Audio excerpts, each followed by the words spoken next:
Good morning. It's Monday morning. It's a happy Monday. It's Monday, August the 1st, and we are on the Celtic Way morning briefing live. I'm Tony Haggerty, Haggerty10 Twitter handle, and I'm joined today by Sean Martin at Sean Martin TCW and Alison McConnell. And it's the day after Flag Day. Celtic kicked off their defence of the Scottish Premiership title with a 2-0 win over Aberdeen. Alison, were you impressed with Celtic's performance? Yeah, I thought it was a competent performance. I think there were aspects of it that would have been satisfying to the manager, but I think it's clear there's still areas that they need to sharpen up a bit. I think in another day you're looking for a far bigger return than 2-0. I think they could have been a bit more clinical at times if you were going to be critical. But I think overall, I think it's a solid start to the league season, which I think is what you're looking for. I think it just puts down a marker immediately. I think you can see that they'll probably get stronger as they go along. I think you can see maybe the lack of real competitive games, whereas in previous campaigns you'd already be quite deep into playing big competitive fixtures, just the way that European ties fall. However, I think it looked assured. I thought Celtic looked fairly comfortable, and I think the return should and could have been more. Hi Helen, hi Sean, thanks for that. Thanks for saying hello. Sean, do you go along with Alison that it could have been more? The manager had a few choice words to say about certain things after it. The perfectionist that he is. But yeah, I mean, it was a good start to the camp. A solid start, wasn't it? Without going over the top about it. I'm going to put up this comment first. Pete McGee, Sean and Ali, are you winding me up because I said 10:03? Yes, correct. That's exactly what we were doing. You've caught us.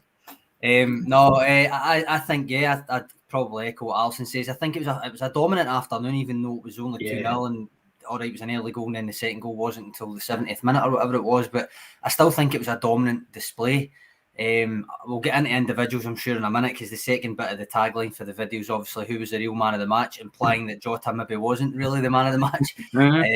But in terms of what you says there, Tony, about what Ange Postecoglou says after the game, I think it was almost, I don't want to use the term reality check because you don't get a reality check winning 2-0 in the first game of the season, but I just think it was almost a wee reminder you need to keep the standards up even if everything's going your way, as it was in the first half. Because it seemed that it was like the last 10-15 minutes of the first half that particularly upped them in terms of them are maybe getting a wee bit ponderous, maybe overplaying it a wee bit at times, and then missed a couple of chances. So he's not wrong to give them that wee kind of reminder that on another day Johnny Hayes puts that chance away and you're not comfortable getting into the last wee bit of the first half. And I think it's, you used the word there, a perfectionist. He's always put in pursuit of perfection. So I wasn't surprised. It's something that you see or you read and you hear about managers doing just over the last few decades in general in football, that after a win, after a good performance, they'll come in and they'll pick a negative to focus on so that they don't get too comfortable, that kind of thing. Now, is it odd that it was the first day of the season? Potentially, but I think he's kind of setting the tone for what he's expecting. Yes, indeed, those comments that he said, in particular, Alison, he said he singled out Jota, didn't he? And he said Jota was one of the main culprits as to why we fell out the game the last 10 minutes of the first half. Now that's fair enough, and then he went on to say that he scored a good goal because he's got that in his locker. But it was just a wee warning shot over the bow, wasn't it, Alison? Sean mentioned it there. Don't hit any kind of comfort zone. No slackness. I won't allow it. I thought his comments about Jota were particularly interesting, I have to say. So did I. I think Jota's popularity over the summer was fairly clear to see. I think there was a real public courting of him in terms of fans urging him to commit to the club on a permanent basis. I just wonder about the impact that might have had on him in terms of ego, for want of a better word, and stuff. And I just thought it was quite a pointed remark. I thought it was quite just keep your focus, don't get too carried away with what you're doing. And I think, to be fair, there were probably a few comments made at the break, and then you see Jota go and produce a goal like the one he did. I don't think you can do anything other than applaud it. I think that's what Celtic fans have come to expect from him. It's why there was such a clamour for him to sign this ability to create something out of nothing, to do something a bit special. But I did think the comments were very pointed. I thought they were public comments designed just to say, just remember, you have a job and you don't get too carried away, that you keep your focus on what you're here to do. Sean, it was also, Alison makes a great point as well, but I also remember in pre-season, he said the risk doesn't happen if you don't give the ball away. He never named Jota. Then he was aiming that at Jota as well, because it was Jota that gave the ball away and the guy had the 45-yard attempt over Joe Hart. So, that's a couple of, as Alison says, barbs there that have been pinged in Jota's direction. Maybe I think Alison's maybe got a point about his overwhelming popularity and the money they've paid and stuff. I just think it's one of the kind of psychological things in it, just to keep everybody in an even keel. Tony, you've got a piece coming out either later today or tomorrow just about the collective. Yes. And I think that ties into it, something I'm obviously fond of talking about, how much, as Postecoglou mentions, a collective approach doesn't work if there's somebody that's above it. So I think it's potentially tying into that. But having said all that, let's focus on the strike. What a goal that was. That's why, as Alison said, he's brought in Alison, isn't it? Celtic, they weren't toiling, they were pretty dominant, but they weren't creating an awful lot. 75 minutes, I think it was, round about then. Bang, there you go. Yeah, I think it's an extraordinary goal. I think you do little more than applaud it. I think it's great technique, great finish. I think it's just one of those goals that I think puts people on the edge of their seats, gets people off their seats. I think it's what you have come to expect from him. This ability of moments like that, of being able to do something special. I think Kyogo Furuhashi would be the other one that you would look to, who's got that ability, just the creativity, just to find something like that. Yeah, I thought it was a sumptuous finish. I'm sure he would be delighted with it. In fact, you heard from him post-match. I think he was pretty pleased with it.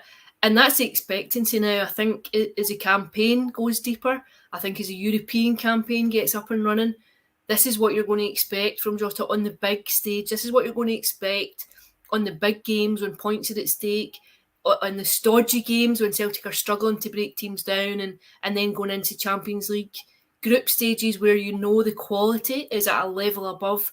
This is where you're going to want to see him come to the fore and produce these kind of moments. Sean, even Jota was given it. Aye, definitely.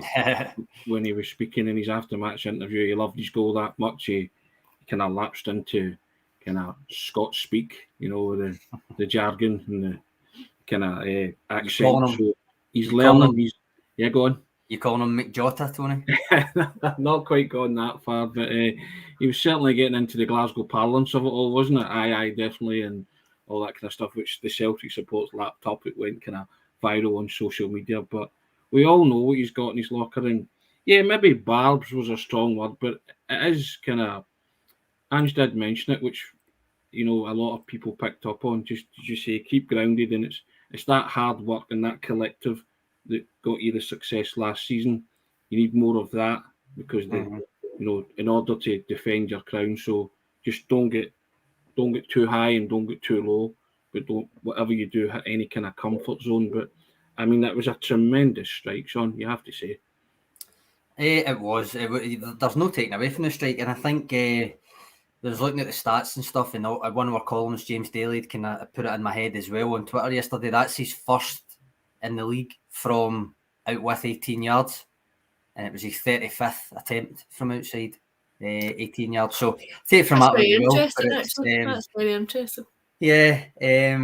Well, some people find it interesting. That's the kind of thing I find interesting. But I mean, we're going to go on to individuals now, I presume, Tony. But the implication by the second bit of the tagline is that Jota perhaps wasn't man of the match if he didn't score that howitzer. I don't know if the two of you agree with that, but for me, two other names I would put forward. Well, there was about 3 players that I thought were very, very good. I thought Matt O'Reilly was terrific, and I thought Taylor was very, very good. I thought his distribution of the ball. I mean, we spoke about this yesterday, Sean, that Taylor was actually playing as a midfielder, really, wasn't he? With the inverted fullback, the way he was playing. but his distribution was second to none. Matt O'Reilly's 1 and 2 touch football I flagged up before. I thought he was excellent, and I thought Juranovic played really well too. I actually thought Stephen Welsh played really well. Yeah. I thought Welsh and Taylor might have taken it. Yeah, I thought I confidence from the early goal. Just that was it. Set the tone. I think just for, obviously you've mentioned them both already. For me, it was O'Reilly and Taylor, and I'm not just saying that because I tipped O'Reilly for most assists, specifically because of his set pieces, or even because I said Taylor would kind of continue to be the unsung hero and to watch out for his passing ability. But nonetheless, I'm going to mention I said those things anyway. No, I thought they were both very impressive. O'Reilly on both sides of the ball, I think he's a monster. I think I kind of done a quick look at the stats before I do the data roundup later, and even counter pressing and pressing, he was up there, team highs and match highs, as well as the quality that he brought on the ball, 6 key passes and obviously an assist and things. 1 and 2 touch football you mentioned, Tony. He's constantly like that. It's it's actually quite scary sometimes to think he's still quite young in his career. Yeah, that first 35 minutes, Alison, I thought he was unplayable. Yeah, I think he really was. He was involved in everything.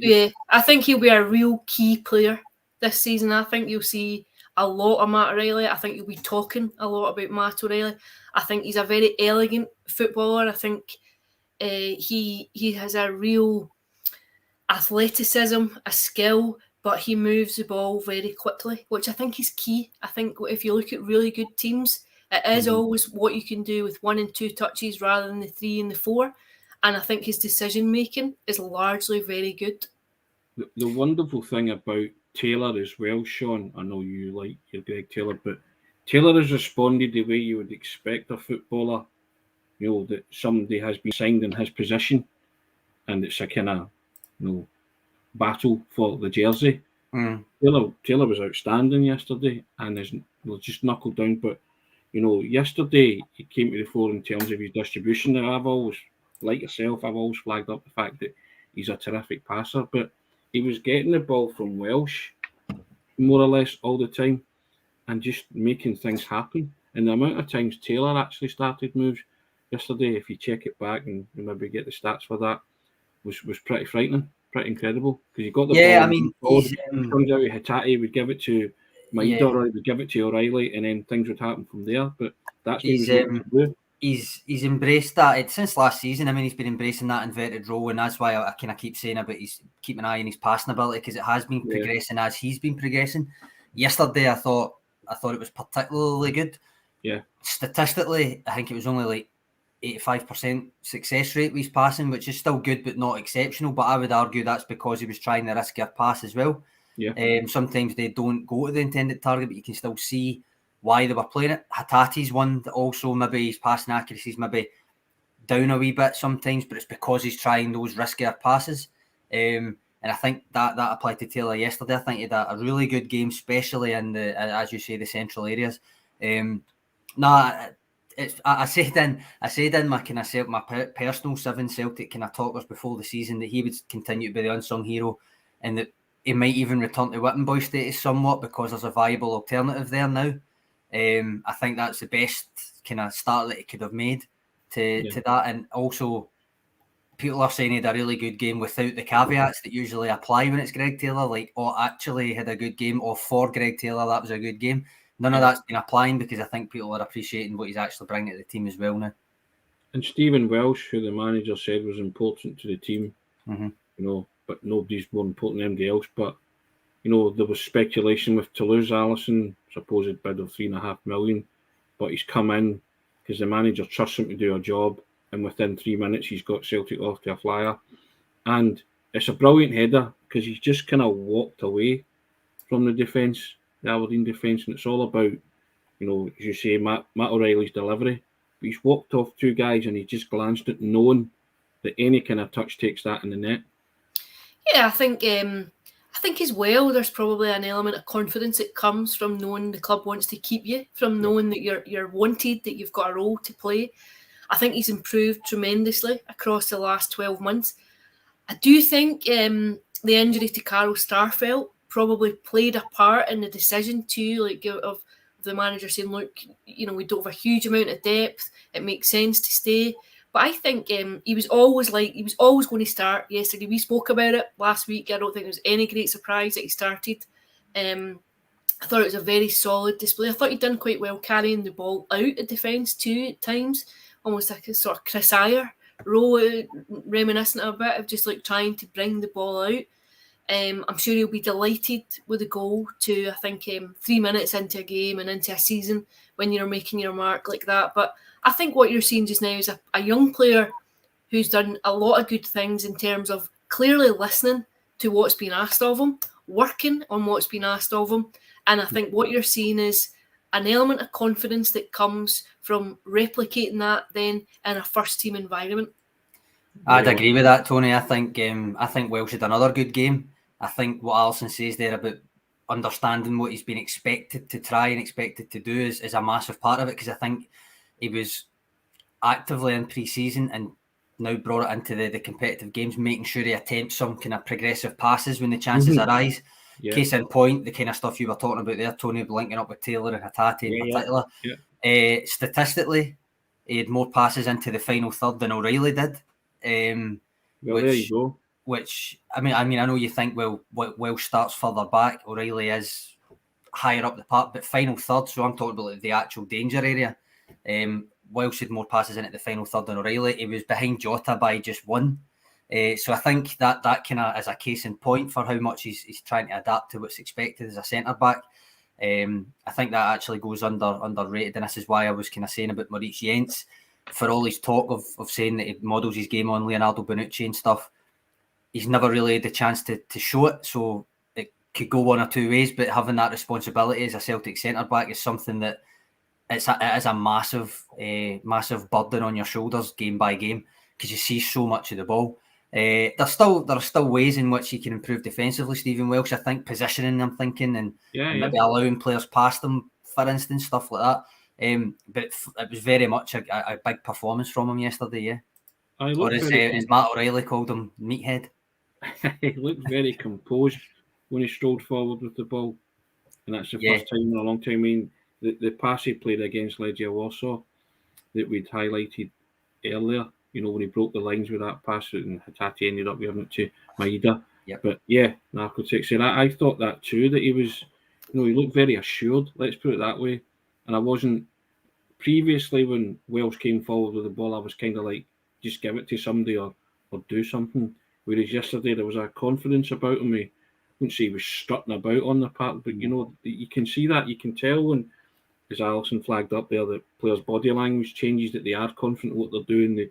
They know they've been listening. And I felt that way Welsh yesterday, that every time he came forward, I wasn't worried that he was going to lose it or make a bad pass, which has maybe not been the case I think last season he kind of showed glimpses of that, and then because he fell out of the team, when he got back in the second half of last season, it was 2 appearances or something. I think the confidence had kind of gone a wee bit, and obviously remember the game where he passed it back and Ange was kind of shouting and bawling and different things. I think that was a confidence thing. I don't think it was necessarily anything else. And you've seen him in pre-season get that confidence back.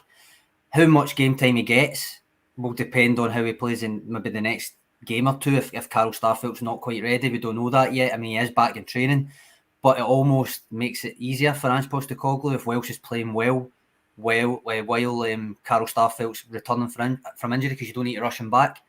So it's almost a win-win in that situation. I think yesterday there was slight elements of dawdling on the ball occasionally, holding on to it a wee bit too long in the second half. But when a team ends up sitting quite deep, it kind of is naturally going to be like that. But overall, as I say, I think definitely you could see him trying those passes, and you could see him actively trying to be the kind of defender that Ange Postecoglou is going to want to play. Now, Alison, up front, Kyogo, Maeda, Jota obviously scored, but it was a kind of bit subdued performance from both Kyogo and Maeda, wasn't it? I felt. Yeah, I thought it was. It points to, I think more will be expected of them as the season goes on. I think you've come to. I think Kyogo Furuhashi has really been the focal point of Celtic's attack. I think you've looked to him make things happen. I think there's an expectancy when he gets the ball. I think there's a real expectancy that he carries the mantle of menace that Celtic provide going middle to front. I think they did look a wee bit quiet yesterday. I think you'll see much more of them as the season goes on. Sean, Kyogo, he didn't get great service, but there was a point where he kind of got a frustrated figure and threw his hands in the air and kind of seemed to fall out with whoever was trying to get him the ball. But I think that was it himself. I thought that's the impression I got from it, because if I remember that situation right, it was the dart in front of the defender at the front post would have conjured a chance, and he thought it was going to be pulled back a bit, so he kind of stopped back. So I think that the frustration was more at himself for not doing the automatic run. It was just one of those days, I think. I mean, he did get himself into some good positions. He had a chance or two here and there. I don't think he was poor. I think it was just one of those afternoons. I think, as Alison said, he's raised the bar so much that you expect so much from him. Yeah. I mean, I don't think he was poor in any stretch. No, he was just one of those days, as you say, that maybe wasn't for him. Mm-hmm. Anything else take your eye, Alison, during the game yesterday? I think Celtic just looked I think they looked comfortable without coming out of a comfortable gear, if that makes sense. I think you know that they can go up a bit. I think you know that they're capable of more. I'm not sure they looked clinical, but I think it will come. I think in 2 or 3 games, what you'll start seeing is an edge to them that maybe wasn't just quite there yesterday. And I think that's possibly being overcritical. I think it was a more than competent performance. I think on another day, when they perform like that, create chances like that, I think you'll see it reflected in a wider scoreline. Sean, you agree with that? Yeah, I think so. I think you could have said that kind of comment about a few games last season as well, quite a lot of games. That it was profligacy in front of goal that stopped it being potentially, Tony, that double digits and stuff last year. But yeah, I think the only other thing, well, 2 things here actually, two comments here. Tony, this is something you kind of says to me off air. Not necessarily just that you thought McGregor was good, but wrong comment actually. That comment that Haggerty had a pre-season, but was potentially a wee bit off the boil yesterday. I think you kind of thought something similar, was it? Yeah. Now it's like everything else. I think the bar's been raised with these guys, and Haggerty, his pre-season was excellent, so you just expected them to carry on where he'd left off in pre-season. And again yesterday, I thought, there was a lot of misplaced passes. I just expected better, but again, I know it will come. That's the ball bouncing for real. In pre-season, it's kind of all right. You can do various things, but the players were tightly marked. They was fighting for space, but I've no qualms about Haggerty.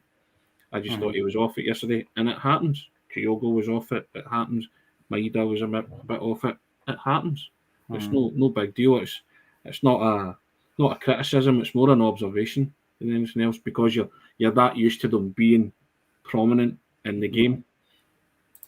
Sean Curran's comment, first competitive game back, sure will be more clinical as the games come. Well, that was basically what Ange Postecoglou was asked after the game, wasn't it, Tony? And he says, well, do you want me to wait for the third game? Yeah. I take your point though, and I think there is an element of that, because I've not had a competitive game, despite the kind of edge to some of the pre-season friendlies. It's not quite the same. I think it probably will come as the games come and go. But another one here, Alison, what did we think of Aaron Mooy's first competitive game? He was only on for 11 minutes or something. I was going to say 8 minutes or something, wasn't it? 8 minutes. It's kind of difficult to judge when you're only seeing a glimpse. I think he'll have a bigger part to play as the campaign develops. I think he offers a scope to play and set up differently from the way that Celtic's midfield play. I think he gives you the opportunity to maybe change things within a game. I think it's quite clear that he'll be visible at points this season, but I don't think he'll be a regular starter unless there's key injuries at points in the campaign. I think the middle 3 essentially picks itself. What do you think, Tony? What did you make of his cameo? Anything stand out? Or Nothing particularly stood out, but I agree with Alison. I think he'll have a more prominent part to play as the season moves on. He's been brought in for a reason and sees something in him, and he sees something that can add to that midfield. And it's very hard to judge someone on 8 minutes when the game was more or less, the points were in the bag. So I think it was just to introduce him to it all, wasn't it?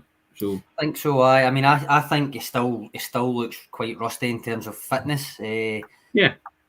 I wouldn't say he was towing a caravan, but he was not particularly fleet of foot yet in terms of match fitness. I think you can tell that, but nonetheless, I think his movement off the ball to open up a passing option bodes well. I think both appearances he's made, one in pre-season, obviously one yesterday, have shown that. And I think as he gets match fitness, that will be better. The only other thing I would say is, and yes, I know it was only 8-9 minutes or whatever, I think he played it slightly safe with his passing when other options were available. I think that will come as he plays more games as well, though. I also thought Turnbull did very well when he came on. Yeah, I thought he did well. I thought the subs made an impact in general, but I thought Turnbull in particular, Turnbull in particular looked good. He's someone else who's another viable option in midfield that you can't forget about. Simon Thomas said you can see Mooy's got a football brain. Wanted also just to touch on what about that Tifo display? Oh, it was great, yeah. Wasn't it? Knocked out the dark again, right? You talk about Tifos and stuff. Nobody does it better than Celtic, do they? And if they do, then I want to see it. I mean, that display yesterday prior to kick-off was sensational. Yeah, I think it takes a tremendous amount of organisation and synchronising things. I think, I think when it's done well, it looks incredibly attractive. I think it paints the club in a fantastic light. I think you see other clubs and teams and supporters commenting on it about how impressive it looks, and I'm sure it must be a really unique feeling to walk out of a tunnel and to see it and just to prepare for a season walking into that. I just set the mood, didn't it? And the tone yesterday, Sean. There was a sense of occasion about it as well, but that was, to me, I mean, it was a breathtaking display, and as Alison said, it takes a lot to bring that together, and you have to applaud that.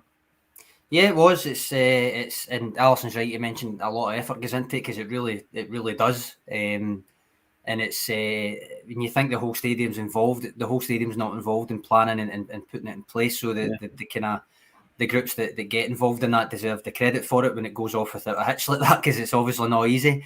There's obviously other banners in the crowd as well, Tony. You mentioned in your piece that's coming out about the RNT support for the strikes. I wasn't surprised at that. I think they need commended for that as well. Yeah, I know that's maybe going off topic from football, but that's my own view on it. I know you've mentioned it as well, Tony.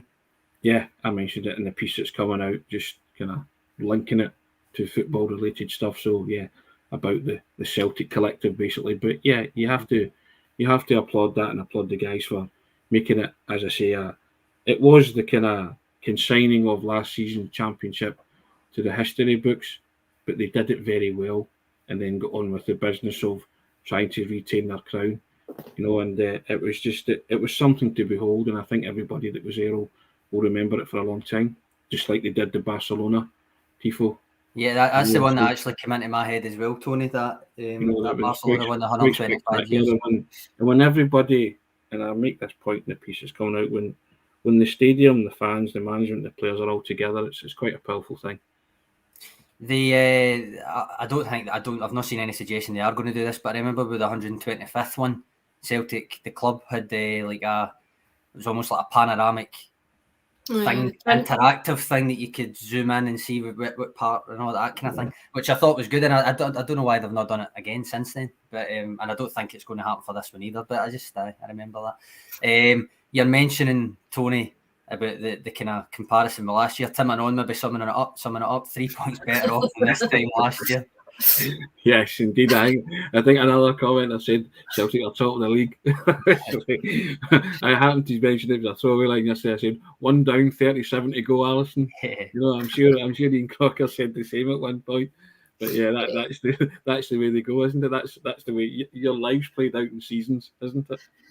Listen, I think anything other than 3 points and you know all about it. I think if you're at Celtic or Rangers, it's disastrous if you start the campaign in a back foot, and you saw that last season. I think immediately it just invites a pressure onto you from the opening days. I think yeah, I think you need a solid start to the campaign just to get off on the right foot. I think it can be so important in terms of setting a tone. Well, I think that's been a solid start to our Monday, Sean. What do you think? Seamless segue there. We've enjoyed the briefing. Thanks for the comments, guys. Alison, first class as always. Yep. Actually, Sean, Tony, just before we go, it's kind of almost last chance saloon for the Twitter competition. Yes. Obviously on another Twitter competition this time. It's the away top and stuff, so I'll post a link in the comments. But you just go on, you retweet the post, you follow the Celtic Way account, and that's you in the draw, and that takes place tomorrow, so it's almost your last chance to get involved. Excellent. Well, you know what to do. Follow Sean's advice, and you could win a Celtic away top, courtesy of the Celtic Way. But as you can see, running along the bottom, you can subscribe for £1 a month for full access. You can read everything that's on the site and see the pods with myself, Sean and Alison. www.celticway.co.uk/subscribe. Hit the button, guys. Have a happy Monday, and we'll see you all tomorrow. Thanks a lot for your contribution. Cheers, Tony. Cheers, Alison. Cheers, guys.